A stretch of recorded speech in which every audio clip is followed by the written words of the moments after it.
स्थान ग्रहण केलं आहे। प्रत्येकाने आपापला शिष्य परिवार सुद्धा तयार केला आहे।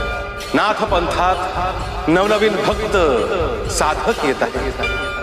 ह्यानंतर 84 सिद्धनाथ नाथ पंथात येणार आहेत आणि नाथ पंथाचा ध्वज भविष्यात सर्वत्र दिसेल।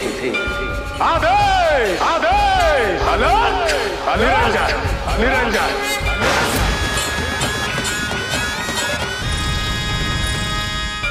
ओम श्री चैतन्य गुरुवे नमः। ओम श्री चैतन्य सद्गुरु नमः। ओम द्राम श्री दत्तात्रेयाय नमः। ओम श्री महादेवाय नमः।